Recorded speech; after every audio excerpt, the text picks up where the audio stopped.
Theme song in three, two, one.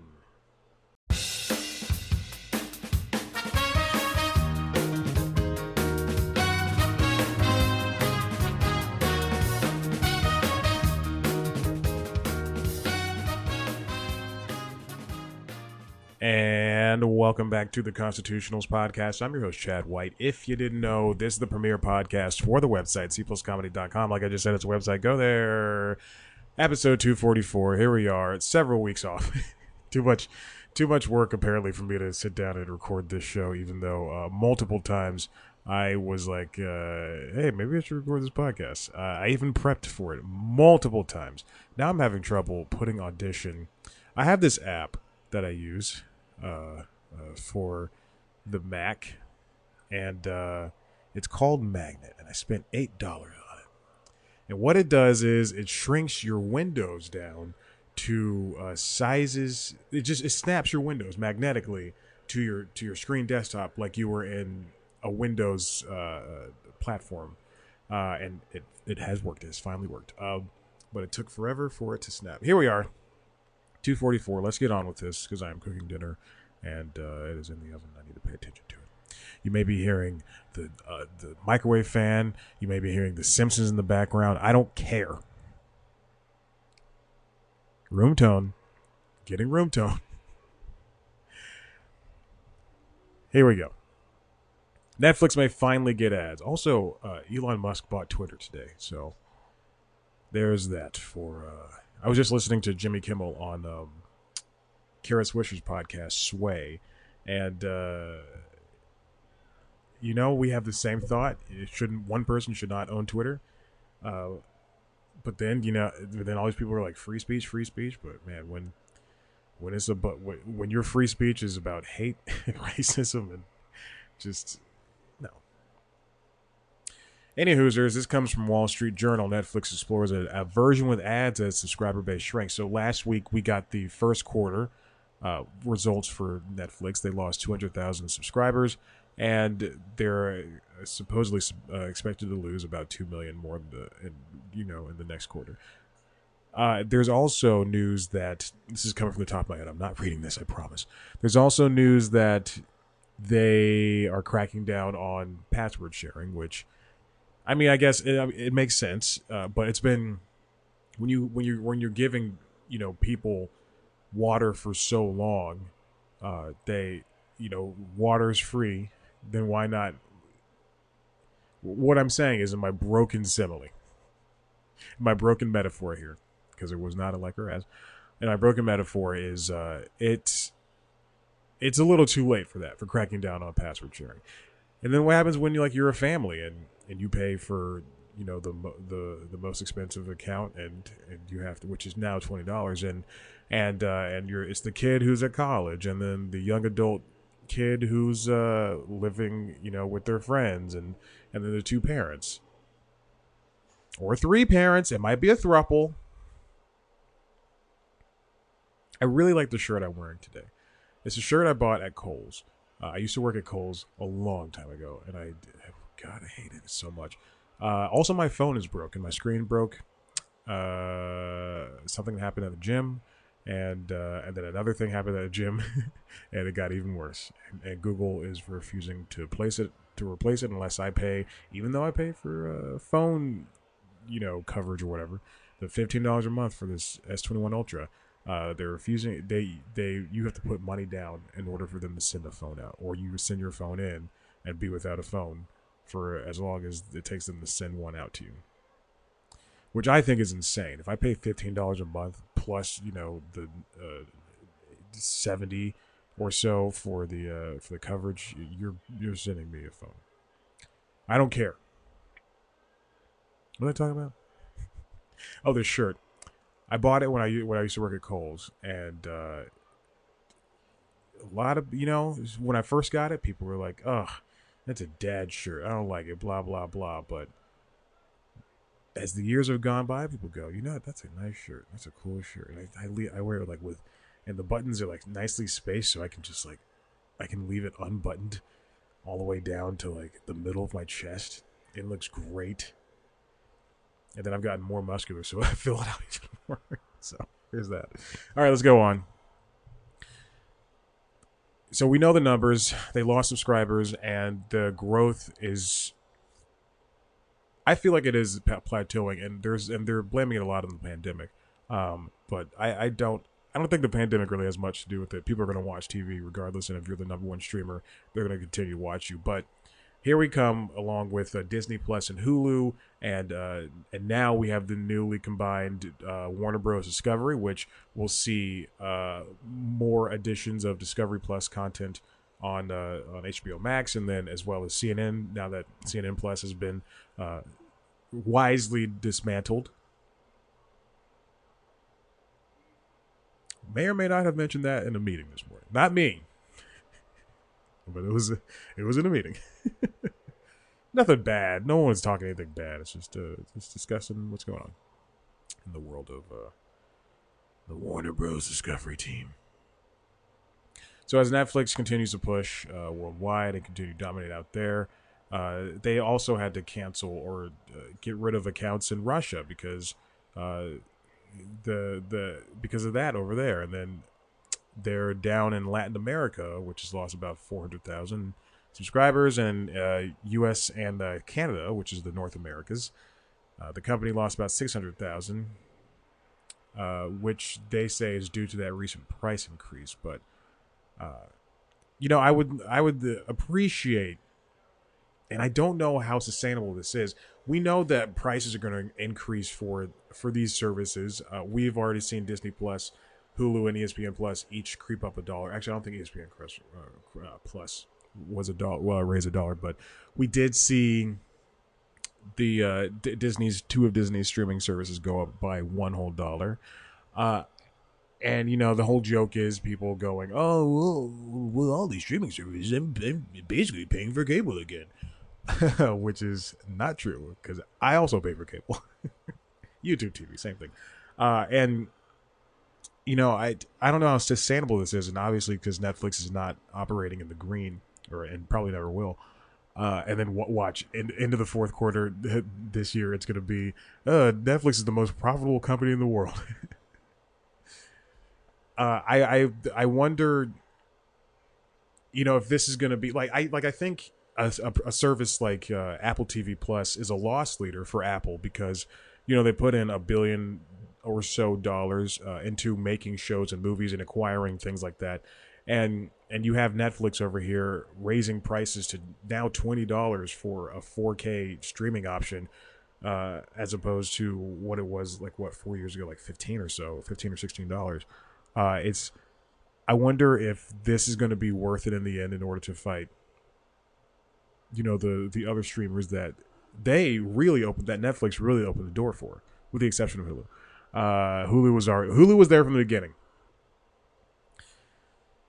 So the companion article I have with this, written by John Coblin and Nicole Sperling over at New York Times, Netflix's stumble could be a warning sign for the streaming industry. I mean, it's basically saying that if Netflix can falter, then and they're the leader in this, then any one of these can falter. And that's for Apple TV, which is the only streaming service to win an Oscar, and for Disney, which is quite frankly the quote unquote upstart here, the scrappy young upstart.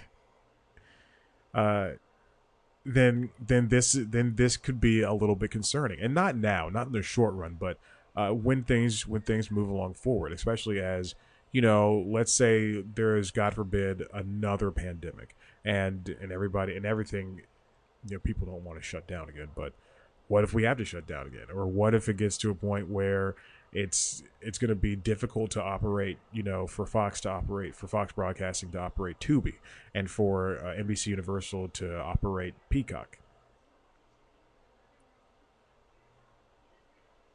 And here's a question that Coblin and Sperling write about.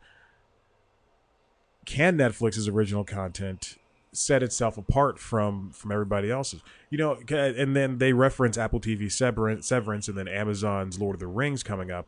And those are obviously two different things that really are standing out. And even though Lord of the Rings has yet to appear on Amazon, but it's $500 million, and I hope it's good because they finally have people of color in this thing.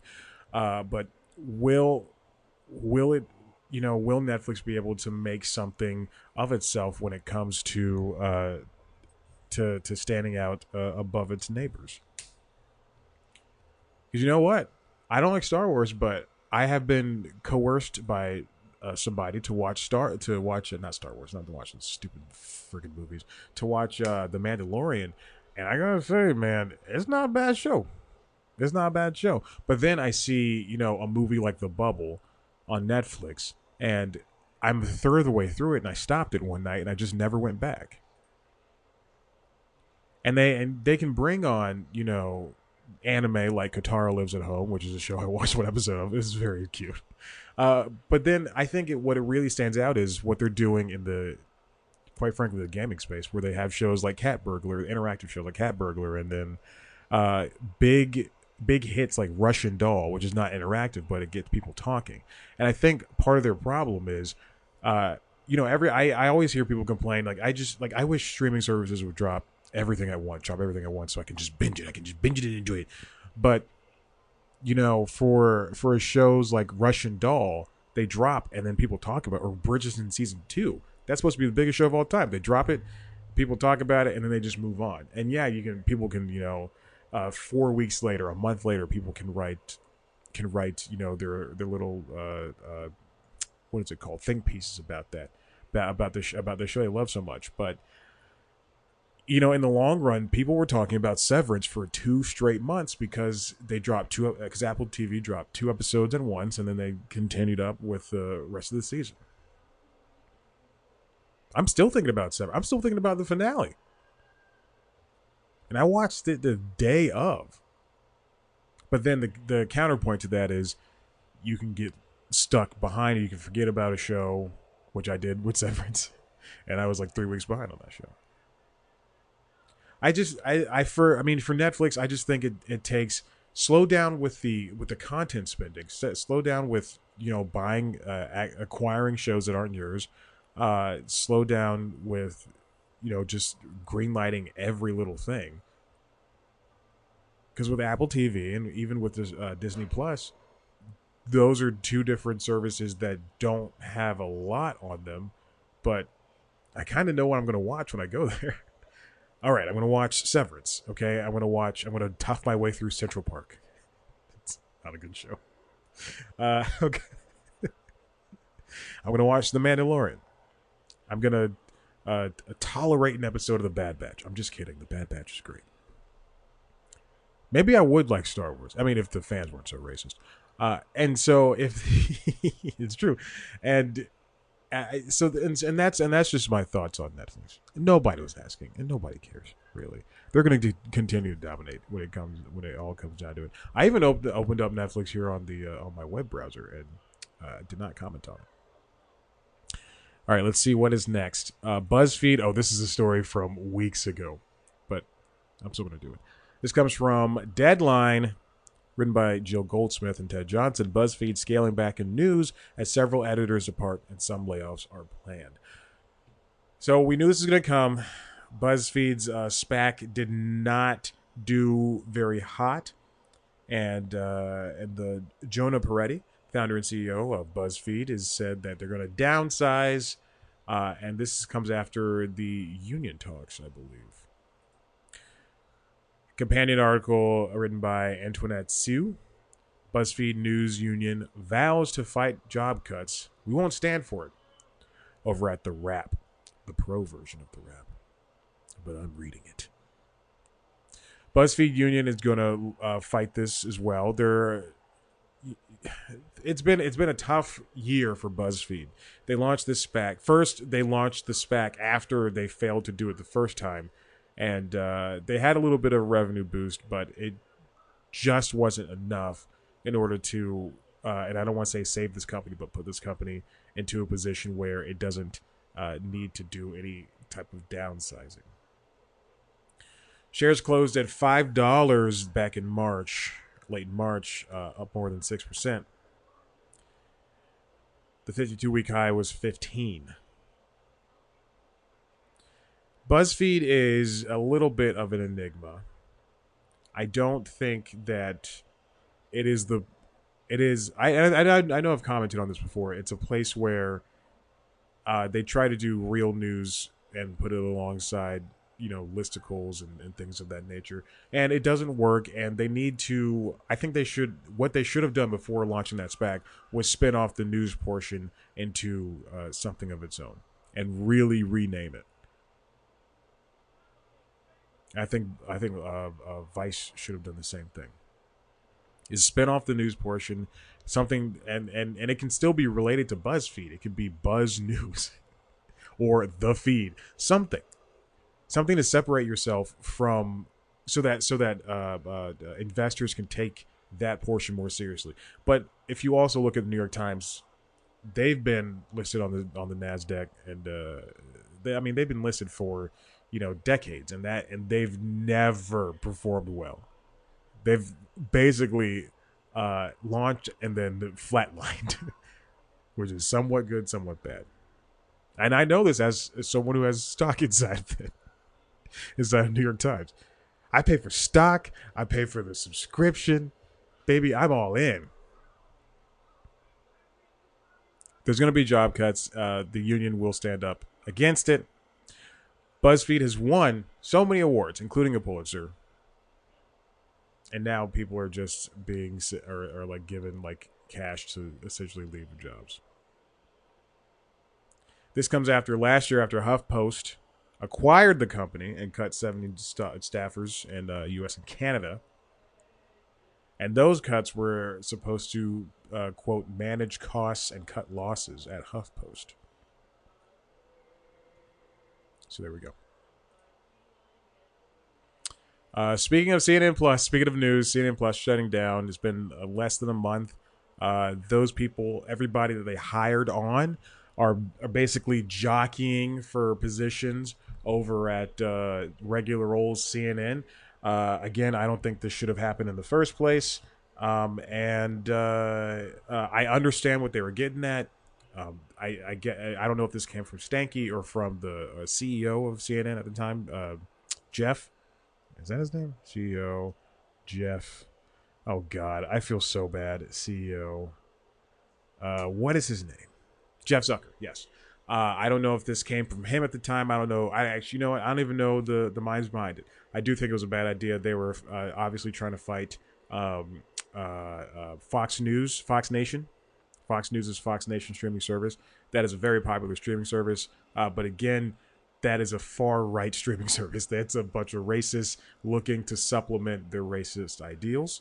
And CNN Plus, and even if MSNBC launched something, which they are with Peacock, you see what I'm getting at there. That never should have happened. They should have doubled if they wanted to do CNN Originals, or CNN Plus Originals or whatever. Call it CNN Originals. Double down. Throw it on HBO Max. And then after a couple of weeks, throw it on CNN proper when you need to fill an hour or so. People will go for the HBO moniker, the HBO name. When people see that The Mandalorian is available on Disney Plus, they're gonna go, I don't know what this Star Wars thing is, but I like Star Wars and I like Disney. I'm gonna subscribe to Disney Plus so I can watch The Mandalorian. That's what people are gonna do. Nobody's gonna go, I gotta pay another $4 to watch CNN. No one is that big of a fan of CNN. Trust me. You watch that when you're in a hospital or getting your car fixed, or some restaurant has it on. This is true. I walked into my gym one morning, and this is all right. I'll tell this part of the story. It's not a story, just an anecdote. I walked into my gym one morning, and Fox News was playing on like 2 or 3 of the TVs, and I was just like, maybe I don't run today. Maybe I don't run on the treadmills today. And then even before then, when I lived in, it is so hot in here. It is so hot in here because the oven is on. Even then, when I lived in the suburbs, the Fox News was playing on a majority of the TVs in my gym up there. Yeah, that's what it is. People are gonna stick with what they know and what they like. They're not gonna. And, I like CNN. I like a lot of people there. when I said that, I just thought of the women that like they're just like I was like Caitlin Collins, Brianna. That's what happens with the lizard brain.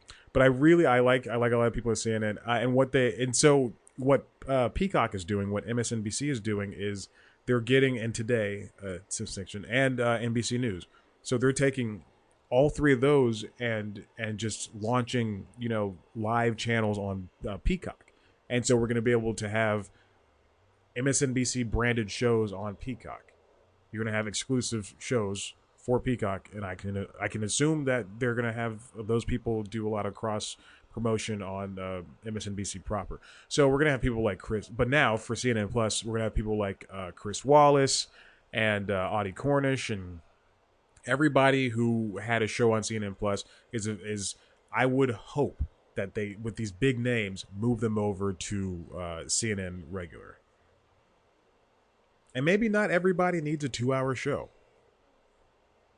Chris Wallace came from Fox News and he had a big show there, and he's your big name right now, so maybe give him 2 hours. But when it comes to somebody else who had a show on CNN Plus, maybe give them an hour. This is all Chris Litch was brought in from CBS. Worked on Colbert's show, then worked on CBS Mornings, or worked on CBS Mornings and worked on Colbert. And he's got a good mind for news. I think he's a very smart guy. I've been following his career for the past couple of years since his move to Colbert, and he can really change things around. So this is a good appointment for him, and I want to see how he can shake up CNN as the new CEO. And if he needs a right-hand man, buddy. Anybody watches Late Night with Seth Meyers? CNN Plus was just marred with complications, I think, from the beginning, and expecting them to do so much in so little time is just was just fascinating to me. And again, I don't blame employees. I don't blame anybody. It's just this was a product of we have this news arm and we have to fight the opposing side. So here we go. Sorry, CNN is down the middle. We have to fight the other streamer. People like Cassie Hunt. She gonna get a show? She left MSNBC to get a show on CNN Plus. I like these people. Let's take a break. And I come back. I'm going to talk about some more stuff. Here we go. Going to break right now. Oh, you know what? I forgot to arm the thing. All right. That's what happens when you take a month.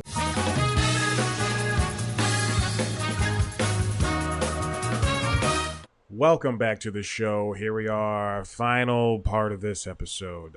Let's talk about the Hollywood dinner's going great, by the way. It's finished. Just put in some leftovers from Saturday because I spent too much money on it in the oven. Okay, this comes from Variety, written by Cynthia Littleton. How BIPOC audiences drive moviegoing. UCLA Hollywood Diversity Report. We're back at it again. UCLA has released its 9th installment of the Hollywood Diversity Report, something I've been following for such a long time. I enjoy it. It talks about the growth of the growth of Hollywood's diversity. Right now, there's a lot of slow growth behind the camera for people of color, women, and Latinos, which is good. They found that, excuse me. And this comes after the pandemic, or during the pandemic. So this is during and after. This study found that movies with 21 to 31% of cast members from BIPOC backgrounds tend to have the strongest returns at the box office, while films with less diverse casts perform worse. And you know what? And I can see that. I can see that from not from as an outsider, but as an insider. I don't think that if you are somebody who pays attention to that stuff, I don't think that it is possible to see it, especially like if you're just a fan. If you're a fan who's like, I'm gonna go see Everything Everywhere All at Once, because it is a popular movie. I think that's what that is. But when you have movies like, oh God, see, I can't even. Whenever I don't even pay attention to a movie if there's not a diverse cast anymore. I just don't. And I'm glad I do that, because I have no plans on seeing a movie that is just about two white people dating. Fresh, the movie Fresh on Hulu. I went up Netflix just to see if I could pull a movie, but the movie Fresh on Hulu. I mean, I'm sure it did fine for Hulu, and I'm sure people watched it and everything, but you're not hearing about it. Versus a movie like The Bubble, like I heard the lead up to it, and there's still stuff happening from it after effect. In 2011, 43.1% of actors in the top 252 movies came from BIPOC backgrounds. That's a big gain from 2011 when 2021. There's a typo here. So in 2021, there's 43.1% of actors who have BIPOC backgrounds. In 2011, it was 20. Amazing. Some 31% of the top performing movies released last year had a majority minority cast. That's great. I still would like to see, and I mean, and obviously this happens because of they're including movies not just released in theaters but also VOD and direct to streaming. And so I would like to see this happen in more big blockbuster style movies as well. We have movies like, every time I watch a Fast and Furious, and I only watch 5 on. I don't watch anything else before, because they're all bad. But 5 on, those are good. But whenever I watch those, particularly after rest in peace Paul Walker passed away, those movies are largely, like, with the exception of Charlize Theron and the guy who plays Mr. Nobody, whose name I'm forgetting right now, I can see it in my head, Kurt Russell. With the exception of those two, and John Cena, I guess, those movies are a bunch of brown people running around, saving the world. Versus, go back to Disney, a bunch of white people saving the world. Well, hold on. Disney makes movies about people of color. They just have to be about their backgrounds. It's true. Look at Turning Red. God, I hated that movie. I'll watch it one more time, but I did not like Turning Red. I did not like Luca. I haven't liked a Pixar movie in years, apparently. I did not like Luca. I fell asleep. I was tired, though, mostly because of the whole TV situation. Among the directors from the 252 films that were analyzed, 21, and these are the top films of the year, based on, I guess, box office and viewership or whatever. 21.8% were women and 30.2% were people of color. Those are directors. Among the screenwriters for those films, 33.5% were women and 32.3% were people of color. Asian Americans made up 5.6% of the lead acting roles, 6.4% of overall casts, 6.7% of directors, 4% of writers. Black actors held 15.5% of lead roles, 18% of overall roles, as well as 9.5% as directors and 10.4% of actors. Latino actors held 7.1% lead roles, 7.7 overall roles, 5.6 writers, 7.1 directors. The study found no lead actors of Middle Eastern or North African descent. Native Americans remain virtually invisible per their study, making up less than 1% of each job category in the study. Women made up 47.2% of lead acting roles, nearly double the 2011 level of 2025. So we're making strides, and I think it's growing even more. But according to this next article, this companion article I have written by David Robb from Deadline, UCLA's Hollywood Diversity Report documents enormous gains by women and people of color, but Latinx representation still lags. And I think this is pointing to an area where, and it's just more about the numbers thing, but I think this is pointing to an area where we are still getting, and by the way, Native American writing credits were 0.8%. And I think this is getting to a point where, or comments on the nature of, I said it kind of passively about Turning Red. That movie, and I know that director has their story to tell and wants to tell that story, but I think we've come to a point where we're getting these chances as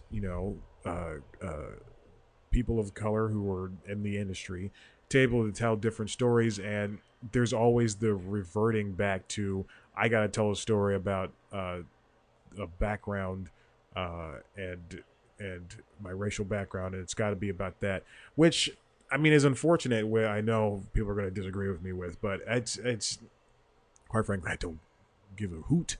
But and I mean it's true. I make fun of my mom about this. Like the only movies that they watch on the Netflix that I pay for, years just years of her taking care of me, and then I'm like, you're using my Netflix. But the only thing that they watch on there is my parents watch is like movies starring black people that are like poorly made, and they're all titles like He Hit Me and Devotion of a Christian Woman, things like that, just trash.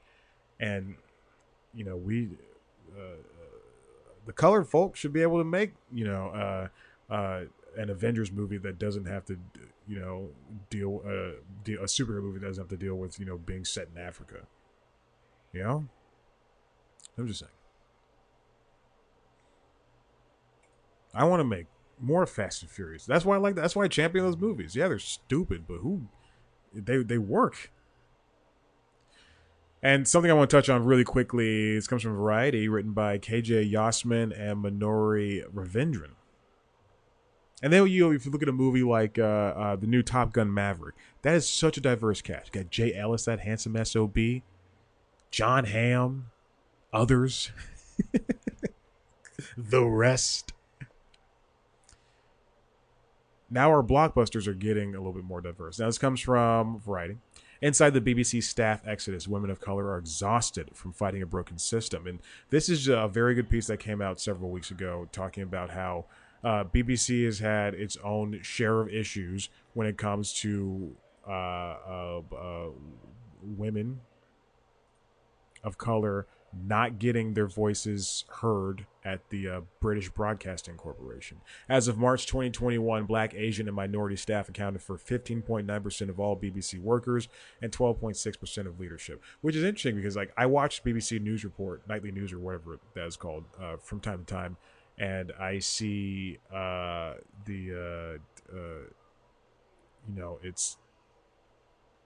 is a largely white staff because you can see into the background of the newsroom and everything. Yeah, I mean, I agree. I don't know. Because I'm not as in tune to the BBC News as much as one should be. But if you liken it to the New York Times or NPR has had its own issues with having people of color or not having people of color and women and minorities, in big leadership positions, and to some extent, same thing for Disney, where all those big CEO types left their positions a couple of years ago because they just weren't having their voices heard. And if it's anything, if this BBC problem is anything like NPR, then it stems from the top. Apparently, one veteran told Variety, "There's no problem with entry-level hires. You can get a job at BBC if you're black, Asian, or minority ethnic background, no problem. But then you're gonna get to a certain level and not going to go any further." And that's probably like not the main issue, but that is where an issue stems from, is where you don't have their voices at a high enough level. There's a podcast I used to listen to called Writer's Room or something like that with Ben Acker, one of those guys. And when one of the writers they were talking to was a writer for Last Week Tonight with John Oliver, and he's a black writer, and he pitched the story about one topic that had nothing to do with race. It was one topic about like a business something, and then John Oliver's team and John were like, well, actually, can you do the story about black people? Which, have the story written about black people, written by, or an Asian person, or Latina person, written by that person of that race. But it's at some point, that's what I was talking about. We're getting to a point where it's diminishing returns, where you're going to tell the same story over and over and over again, where we finally have a chance to tell something different. And that wasn't even by that writer's choice. Again, that black writer's choice. He wanted to do something else. 66.5% of white British staff worked at the BBC for less than a year, and 69.2% for 1 to 3 years, while 78.1% stayed on longer than a decade. As of March 2021, 23.9% of black, Asian, and minority staff worked at the BBC for less than a year, and 20.9% for anywhere between 1 to 3 years, and only 12.4% worked for stints of 10 years or more. I mean, we're getting to a point where everything, every corporation, every entity just has to be held accountable, because there's no reason that they shouldn't be. If you're going to be telling stories about things all over the world, then you should be able to have people representing you. Anyway, that's my 2 cents. Listen, if you like what you heard here, head to the website, cpluscomedy.com, where we've got some other things. Interview with Bobby Moynihan is at the... I'll just record that later. It's fine. Interview with Bobby Moynihan. I hope you enjoyed it. Thank you so much for listening. You're the best. If you want to see a video version of the show, youtube.com/cpluscomedy. If you want to see our weekly show News Time, that's also on youtube.com/cpluscomedy. It's good. It's pretty fun. I enjoy it. Thank you for listening. Rate, review, subscribe. Tell your friends about this. Instagram, Facebook, and Twitter at cpluscomedy. Me at Chad Black White on all of those as well. Thank you so much. And we are leaving, baby.